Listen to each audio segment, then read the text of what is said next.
welcome to the Brand Forum. Josh, how are you? I'm doing well. How are you? Josh Palau, I'm really excited. As you know, I love talking with executives, marketing leaders, media leaders, and this next guest is a heavy hitter. Has very, very deep experience in the realm of telecommunications, CPG, from beer to chocolate. With us today, Ron. Ron, who are you? Tell us about yourself. Hi, Jeremy. Hi, Josh. Ron Amram. I am the global head of media at Mars, Inc., where I've been for a little less than 6 years. And as Jeremy alluded to before that, I had spent 10 years at Heineken, both in the U.S. and in a similar global role. And telecom before that. Yeah. So a little long in the tooth, but I've been around a bit. And thanks for having me, guys. Of course. Well, we're really excited to have you because you've worn different hats at different kinds of companies and you've done a lot within our space. You're well respected. Where are you sitting right now? Where are you joining us from? I am in New York, Forest Hills, New York. Cool. Awesome. So when you think about when you wear your global head of media, global head of marketing hats that you've worn throughout your career, what are the biggest challenges that you face when building a brand in today's modern landscape in end of 2025, early 2026 versus what you were doing 10, 15 years ago?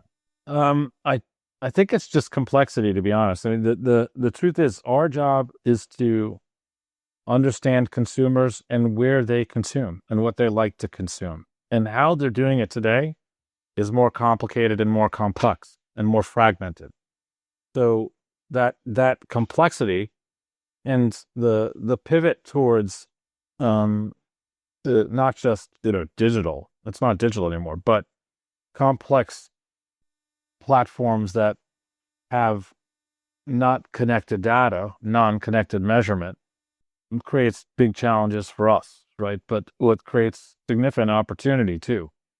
So for us, it is that media is becoming trickier, more complicated, and it's creating pivots and shifts for brand teams, for our content and the creation of content, but also how we connect to our shopper and retail teams. This connected idea of connected commerce is a critical piece as well. So how do you become more digital and more tied to data?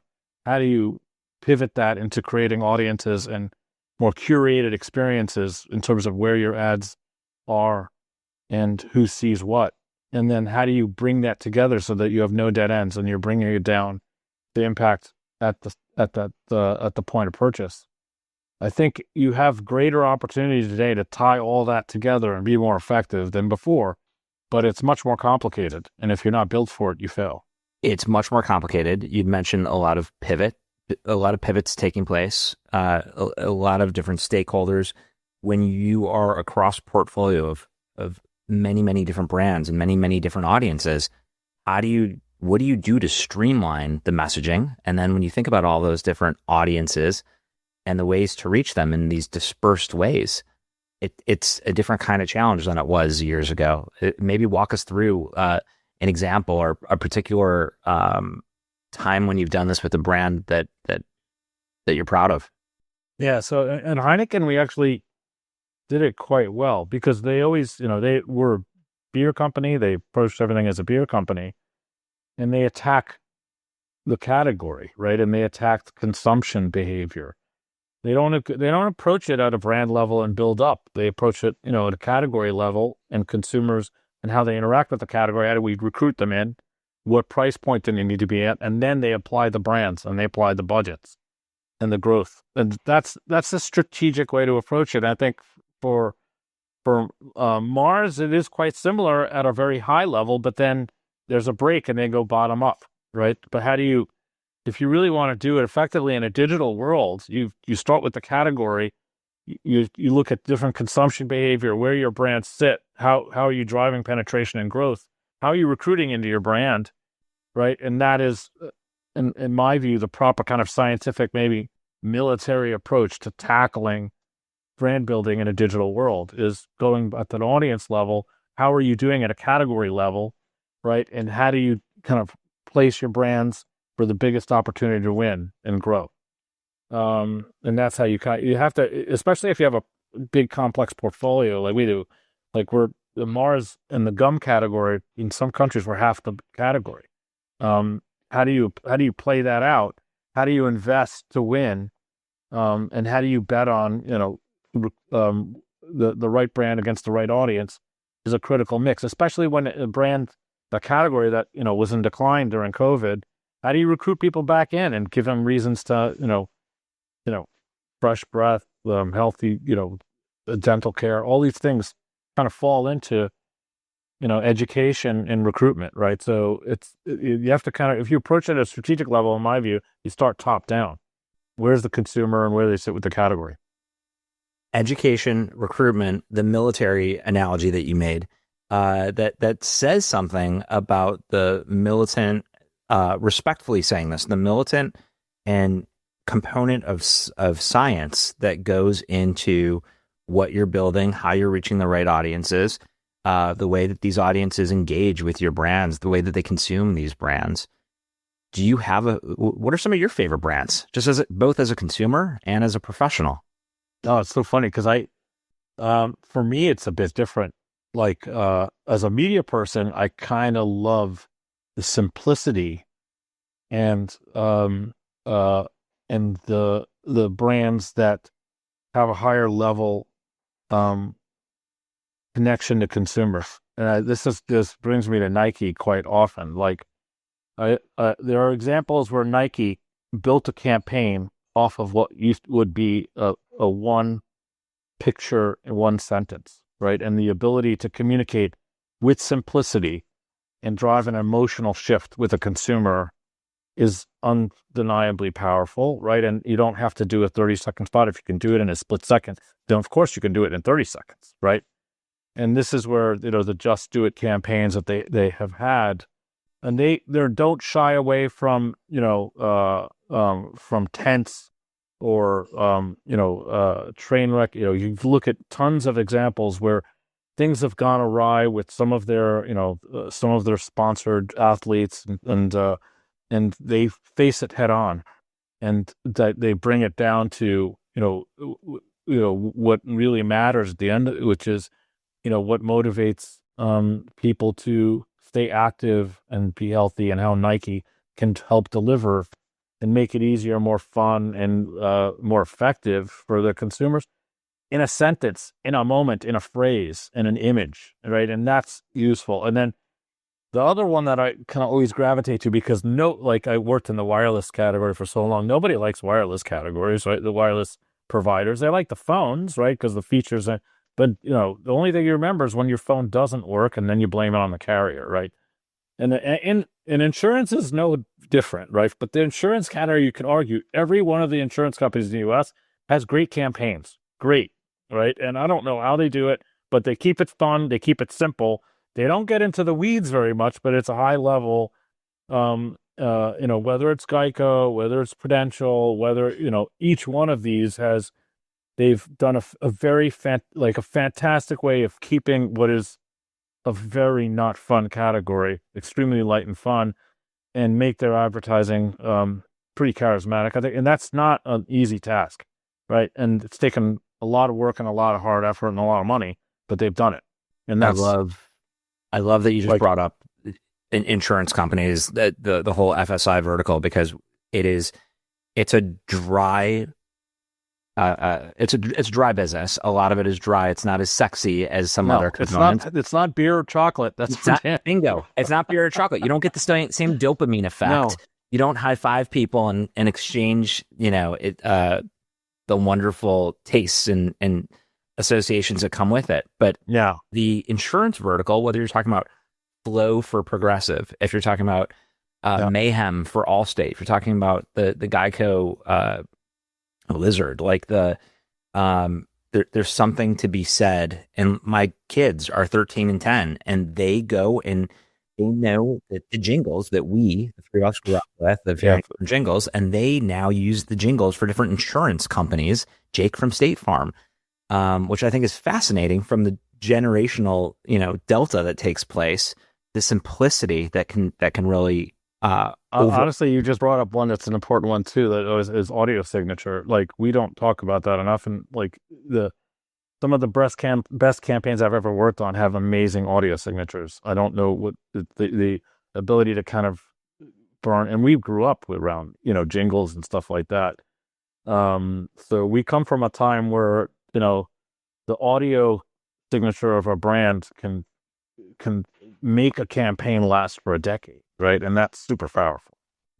Yeah, it's funny. There's a couple things. One, I love the comment about nobody likes their wireless carrier. Having worked at Comcast, like you don't love us. I mean, everything's great until something doesn't work again. But it's like exactly this wonderful amount of stuff you get. Like, but it's true, and it's there's a few of those categories that live there. I think what was especially interesting was, I like many others have this whole thing about like what's old is new. Like what search is today was what something was 50 years ago. And the one thing that you just said it, I guess I never really thought about it. Like, yeah, jingles. Like jingles are not a lot of companies use them in the same way that they used to, but the ones that are memorable, like I know we all still remember them from when we were growing up. Yeah. And to your point, Jeremy, with your kids, like it's a category they're not doing anything with. I wonder, 10 years from now when your kids are older, Jeremy, are they like, we are farmers, no plug, by the way, they're not sponsoring the show. They could if they want to, but they're not. But I do, but it's like, that's the thing, like that audio signature. Yeah. Like I haven't really ever thought about that in the same way. So that's the We Are Farmers one. So my son's little league team was Ben's Best, right? And they won. They were a great team, and they always my son won 3 championships. But anyway, that's not the point. The point is they used to do. You just drop that in there. That's okay. Yeah, but he's 24 now, and he's long gone out of his baseball career. But the team used to do We Are Ben's Best, da da da da da da, da, as they're like.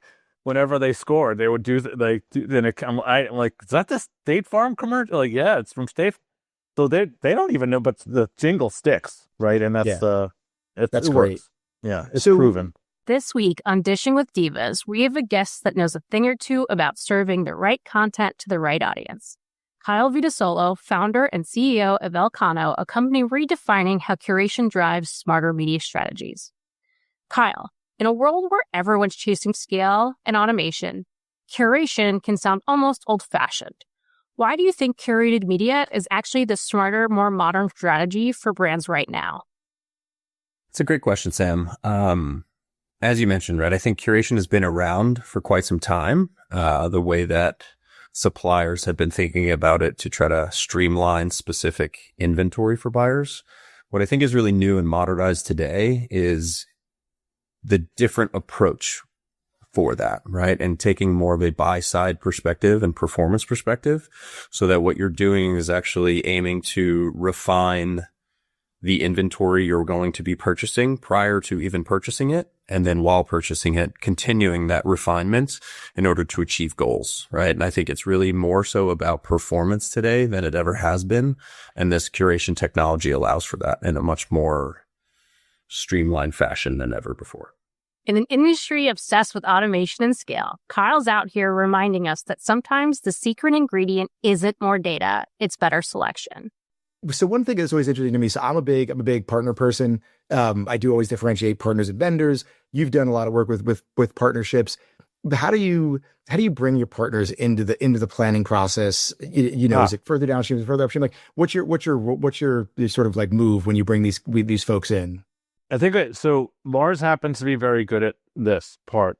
Whether it's in the U.S., our partnership with Disney and Marvel specifically, the U.S. team has done a phenomenal job around that.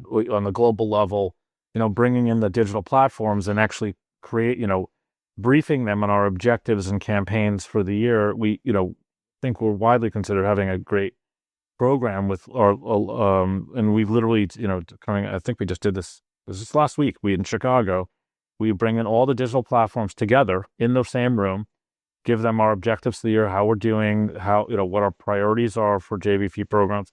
80% of it's the same year over year, but then we do spend a day going into some of the brand briefs and getting them into how brands are doing, what they're focusing on, what the comms are, what worked well last year, where the pivots are going to be.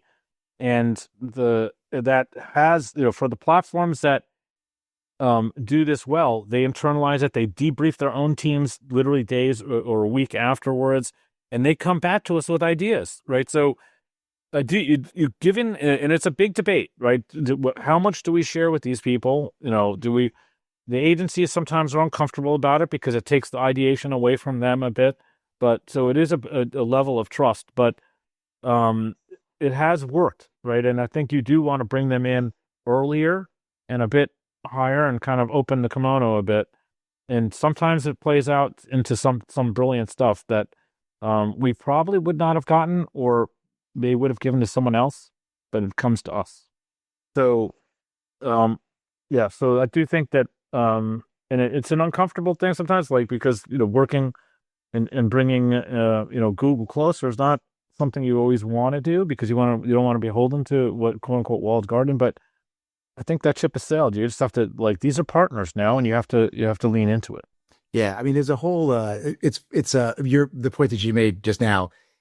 First of all, yes, like, I'm a big, like, bring them in, guiding principles. You all have a role here to play. Like, don't, everybody's going to get their fair share, provided you can come back with stuff. Yeah. The comment on the walled gardens thing is interesting, because I also think as marketers, wait, actually, let me say this a different way. I think as an industry, we talk a lot about stuff that marketers don't care about and actually don't matter. So I think, the cookie deprecation, I don't think any marketer cared. Like, I think then, by the way, like, I do make these grand statements. Like, they cared to a degree, but you could buy 70% of your media without touching the cookie. And I think same thing with the walled gardens. If you're looking at what happened in the last, in Q3 earnings, you saw that, like, people really were like, you know what, I'm all in on these walled gardens. And again, I think marketers do care about the fact that measurement is lacking and, reach and frequency is lacking. But I think what they're seeing is, hey, like, this is a viable way for us to get to what we need. And that's why it's taking more and more of the budget, even though there are these measurement issues. But how do you sort of see that, like, shaping up? No, I think you're spot on. I mean, I think as a media person, our job is to manage cost, to not be over reliant on a vendor, right?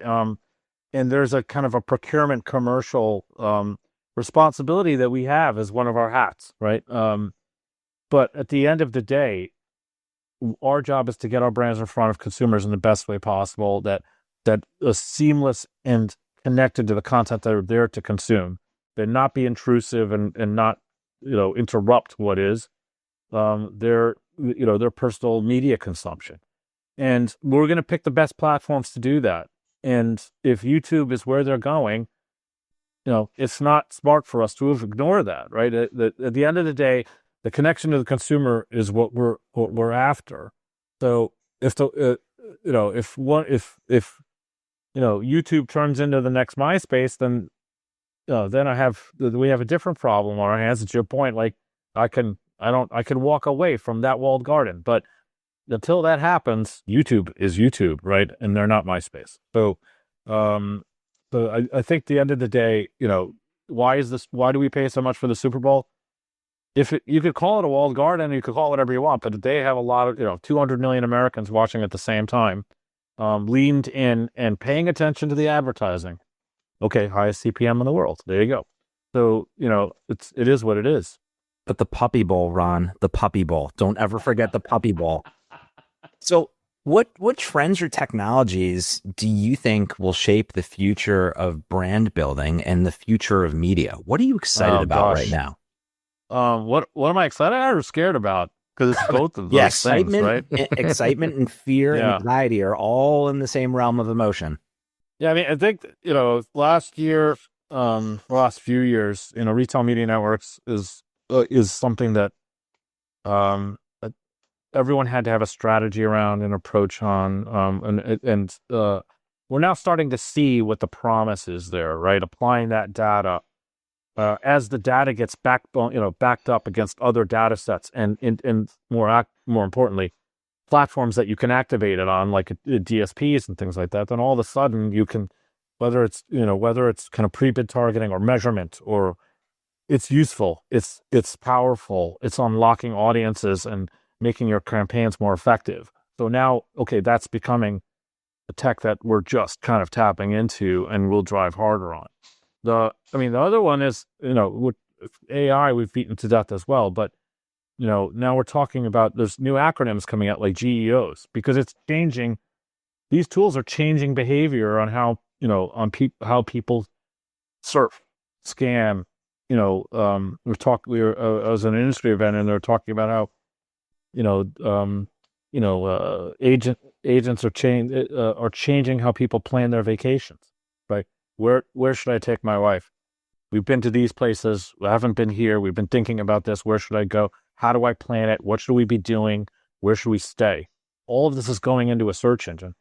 So everyone else who has websites who are like, they're just getting scoured for information, but now they're not, you can't, the recommendation may be coming from a GEO and not, through GEO and not going to, to Marriott, right? Or not going to Booking, right? So the behavior change that is coming with kind of, using, Gemini or any of ChatGPT to plan, to answer, to curate your activities is completely changing. It's blocking almost people from going and doing the behaviors that pretty significant businesses are built on.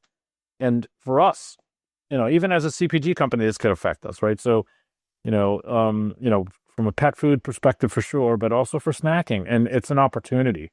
But it makes you think about, how do we get our names and our brands listed and placed and more you almost have to have a content approach now, potentially, right? These are the types of questions that we didn't have to answer before, but you now have to think about, because you have to get into, where's the data being sourced from? Are you in that data? And the CPG company, we're not about kind of creating, broad big websites and content and partnering to have our things posted on sites. But maybe, the content battle is now shifting into a different thing. I think it's interesting also because when you going back to this whole like human behavior and how things were, and then again, this isn't like a big, grand statement here. It's you think about, once again, like we used to go to travel agents and they would do all this stuff, and then search engine happened and travel agents went away. But, but search, even in its best days, planning a vacation using search, you're still piecing together a bunch of things. Correct.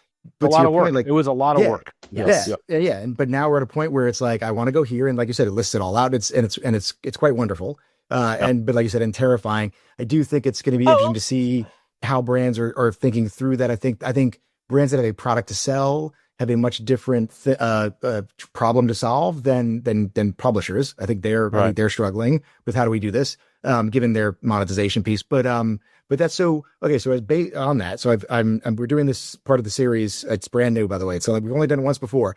Of this, it's basically like start, bench, cut. Which is, I don't know if you're a basketball fan. If you're not, I can explain it to you, because we had it with someone else and he didn't know what I was talking about. But basically, the idea is like, if you can only I've never done start, bench, cut before. Perfect. But well, here we go. Okay. Yeah. So, but now I feel like I'm going to change one here. Okay. No, I'm going to keep with what I got. So basically, it's the three that I always feel like come up is channel, audience, or creative. So, when you're starting, when you're benching, and when you're cutting. Now remember, on the bench, they're coming in, like, right? This isn't like, but the cut, he's not on the team anymore. Right. So channel, audience, or creative. Oh God. You never bet against creative, right? But I'm going to cut channel because I can't bet against the creative, right? But, and I also, as a media person, I believe that every vendor is, every channel is kind of replaceable. Like, we can find another channel, right? That's our job, right? It's not an easy thing to do, but it can't, like, if we have to walk away from a platform because of a brand safety thing, we have done it, right? So it can be solved. I'm going to cut channel. So the question becomes, do I start with audience? And I think you kind of start with audience these days. Yeah. And then you bring creative off the bench, because it works better that way. It's great. I mean, there's let's be honest. The bigger, if you nail creative, there's nothing better, right? It's a 10 times, like, the best campaigns I've ever been on were great creative. But I think if you start with audience, it's the DNA, the foundation starts with understanding audience. So I'm not, in the basketball sense, creative is the starter, but in the sequence, you want to have, if you think about it that way, creative closes the game. Who's there at the end of the game? Creative. Yeah, that's So great. that No. also, when we were talking earlier about the militant view, the military view of the science that goes into it, Yeah. I'm not surprised by your answer because you're talking about audience, or you're talking about the measurement that comes in, where creative is the art. Look, at the end, back when I started, Jeremy, the advertising agencies were like all in one building, and media was a department. And they kind of asked me what I was good at, what I was, and I said I'm a numbers person. They put me in the media department when I did the interviewing, right? So it's my answer is kind of like goes all the way back to day one, but yeah, that's where I am. It's important. It's important. That's great. So you touched on AI a little bit. I mean, as far as at least, opportunities for the types of brands you work on, if you're a brand marketer, how are you thinking about connecting it with consumers? I know because I think what we touched on earlier, just to kind of differentiate, is like the utility as I think you were using your like, I'm Ron planning a vacation hat. Like Yeah. I'm Ron now, the marketer. Like, how are you thinking? What are the things marketers should be thinking about? Yeah, I mean, if you're not using it to buy and optimize your media buying today, then you're behind, right? That's table stakes a year or two. I think the next step, for production, it's already there as well. Ever since, Google's had tools for placement optimization and even production, right, for content. That's not new there. So you should be experimenting and doing that now if you haven't been, right? And we have some successful campaigns right now, and we're ramping that up in lots of places. But the area where I think you have to get more advanced on is full strategy optimization. What are the audiences we should approach? What are the messages? So planning now at a higher level, and because you're combining it with content and the comms, but your plans should have we have to think about how AI makes our media lay down smarter, our pacing and our budgeting smarter, and the audience is smarter, right? And that's where I think we're still using planning tools and not agentic, like intelligent with real-time feedback to make our campaign smarter. That's something that we have to remove the human error at the buying level. We've done that at the placement and production level. We're doing that at the planning and strategy level, where the bet is bigger. We haven't gotten there yet, but we think, some of our peers are there, right? So they have AI built into their planning, right? And P&G has been down this journey for a much longer time than us, and have a lot more data at their disposal in categories that are more data heavy and had the D2C stuff that we don't have. But that's where you have to get to. So how did you end up becoming a marketer and a global media executive? Just to put a cap on this. Oh my gosh. So I was a biology major in college, and I did virus research. Science. And I realized that so I was in a lab and I would see 10 people a week, and I realized I hated it. I'm a people person. I get my energy by being around people. The thing I love about marketing and any media, it's like you get your ideas and your energy. You may end up with a great idea. You may have started it or may have picked it, but there was always a group of people involved in it, and I loved that, right? I love working in a team, a collaborative environment, and ideating. And I'm a left brain, right brain person. I really appreciate the creative process, but I get I root myself in data and insight, because that's where my analytical capabilities kind of sits. But the truth be told, I found marketing because I liked my marketing class, met with my marketing professors. It goes, come back, combine your biology and marketing, and get into pharmaceutical sales or something. But that never happened. I did an internship at a tech at a telecom company as an assistant product manager, and I fell in love with creating a new campaign for a new brand, and from there I just loved what agencies did, and that once I graduated, I started interviewing and at marketing brand roles and agency roles, and the rest is history. But I kind of fell into media because they looked at me and said, I don't know what you are except a media person. So they pointed me to the media department. I love that. Yeah, I don't think. I mean, not similar, but I mean, history major was me, but Yeah. but also like, the internet wasn't there, so that also gave me limited options of wanting to go into this industry when I got out of college. But I got here. I got here eventually. Oh gosh, great. Well, I got one last one for you. So, in terms of like, you talked a lot about the things you've worked on. What's a time that you believed like you did something? It could be something you saw, or like maybe something you worked on might be more relevant. Like, Yeah. what is the time that you believe like marketing? The first time you were like, marketing works. Like, I get it. Like, I Love see this. it now. Love this. Oh, I mean, to be honest, I felt it in multiple times. I think the biggest one for me when I was on the AT&T wireless business, like going back, and there was a show that Fox was, they showed in the upfront, but it was just an image. They had no video clip. They had nothing to show. They said, we have a new show coming out called American Idol, right? And I'm like, whatever, this thing's, I don't know what to make of it. But our TV buyer, a woman named Christine Fuller, said, this is going to be big. And we're going to do an integration with it. And they're going to give us a text to vote, right? And I'm like, whatever. Okay, so we put it in the presentation. The clients, they bought into it. We put, pretty big chunk of money into what was a new show, and all we had was a PowerPoint image of it. There's no video. We don't know any, nothing about, who the talent was, right? Like the host or anything. And we bought into it. This sponsorship, like, completely elevated AT&T Wireless, the stock price, the sell price to Singular, the merger with Singular, because it just changed texting behavior globally and in the US. It changed their share, right? So it was such a massive show, and that's just from one sponsorship, one program. Like, it wasn't the full media plan of the $1 billion in media that AT&T Wireless was spending at the time. Probably 100 million, several hundred million in just newspaper.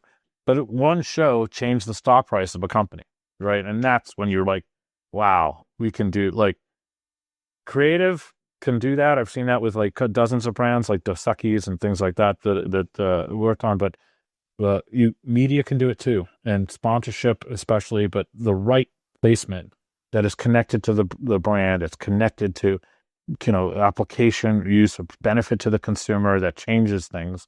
But the consumer can really have an impact, and advertising can unlock that in a scaled way, right? I mean, to be honest, we knew it when we were kids. We felt it when we were younger. Advertising works, right? Why did VHS versus beta work? And it's the story that can sell the product, and and I really believe that, and I believe that's why I've always loved it. But it does, I could give you a dozen examples across my career when we felt the advertising, when we felt our media. Right. And I believe in what we do, and I love it. Yeah, it's funny. So there was two things struck me, but then you hit one of them. But I'm going to say it anyway. So we've asked this question a few times. No one ever goes back to, well, when I was a kid, like, I bought Atari over in television, even though that was a better ColecoVision, but right. Like, and I get it, because we all work as marketers or in this brand industry. It's funny, like, when you obviously hit it of like, like, I knew first time I knew it worked was when I bought something I definitely didn't need as a consumer, much less when I'm working there. The other part, which is I feel like the pitch you got for the text thing was the equivalent to like the first pitch for the QR code. And except yours has a much better story, and ours, QR code, didn't for a while, but then made a renaissance, and then it came back. But the other thing is, like, the thing is like, I didn't see it. It's like, whatever. Oh, that's amazing. It should it be on my resume? Maybe it is. But I can't take credit for that, right? But I was there. I watched it happen, and I know it happened, right? So somebody like deserves the credit for unlocking that. It was amazing, and. But that was a great ideas can happen in the media space. This has been awesome. This has been great, Ron. We really enjoyed having you on the brand forum with us today. Thanks for having me. It was great catching up with you guys. It was great. Yeah, awesome. It was great. We're excited to do this again, and thank you again. Thank you. Take care. Bye, everybody. Take care, guys.